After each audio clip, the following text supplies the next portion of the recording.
And Leah said, Here cometh a troop. And she called his name Gad. He shall overcome at the last. Take a live look outside right now because the other big story of the day is the weather. This video just into the newsroom. Douglas Blake, who's a viewer in Crystal Lake, shows us just how bad the rain is coming down in the far northwest suburbs. Mary Kay is here now with a check of the storm's very active weather afternoon, Mary Kay. Right. Wind damage, Rob, has been our biggest threat. In fact, we have reports of an overturned semi in LaSalle County right near the town of Tunica, and also the power is out now in Cary. You can see this fast-moving squall line, a lot of lightning along it as it travels to the east. We now have severe thunderstorm warnings for the immediate Chicago area all the way back to Aurora, and this is in effect until 6 o'clock this evening. Now, storm reports have been coming in. A lot of it is wind damage. I want to show you some of these higher wind gusts in Huntley. Winds to 70, 55-mile-per-hour wind Sugar Grove, Sycamore, a 60-mile-per-hour wind gust. It looks like the most intense part of the squall line is more on the north end of it, moving through Inverness and Schaumburg as well, starting to move through Wheeling and into Northfield and probably clipping Evanston. So when we think of the North Shore here, these areas, even around Lake Zurich, a lot of lightning now. So we're seeing some very strong winds right here in this leading edge of the squall line. Then as we go a little further to the south, we see from Wayne to Batavia and Aurora, Sugar Grove, so our western suburbs really getting in on the activity. Now the entire line trails all the way down to Ottawa, and you can see that the travel movement is to the east at 55 miles per hour. So when we put a time frame on this, it looks like very soon at 5:32 into Evanston, Jolie at 5:39, the city of Chicago probably at about 5:45, and if it holds together till 6:04, moving into Thornton. Wind gusts have been very high. We've had a 55-mile-per-hour wind gust in Aurora, 43-mile-per-hour winds in DeKalb. Severe winds are likely the biggest threat with this squall line as it moves through. So we have the very warm, humid air building ahead of this front,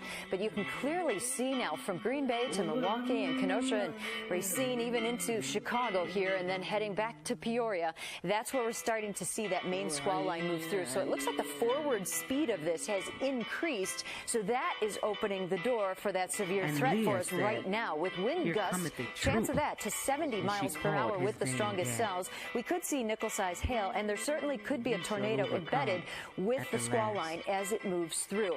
It is a very strong line of thunderstorm activity here, and you can see the big contrast not only on the air mass as far as how dry it is behind it and how humid and steamy it is ahead of it, but the temperature change. It's 82 in Chicago right now, only 55 in Minneapolis, 63 in Green Bay. Tomorrow we spend the day on the cool side of this system once those storms move through. So we do have a severe thunderstorm watch in effect until 10 o'clock tonight, but I think the height of this is going to go on between now and sunset. 50 degrees for a cool low tonight, and tomorrow a high of only 63. A strong west wind at 10 to 20 miles per hour.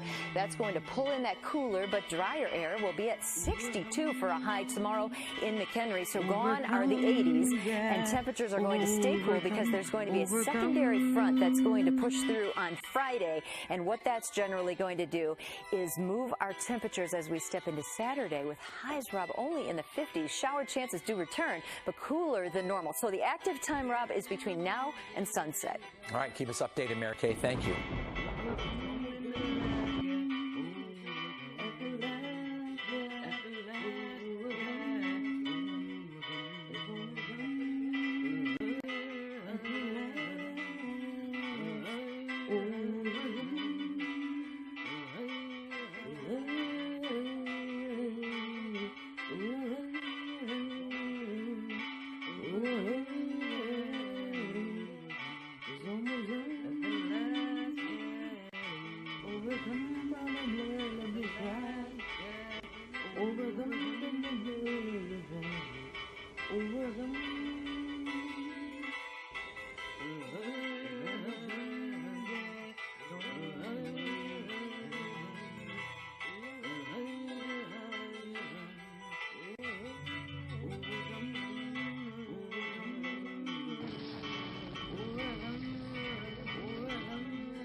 WW3.IUIC.Gocc.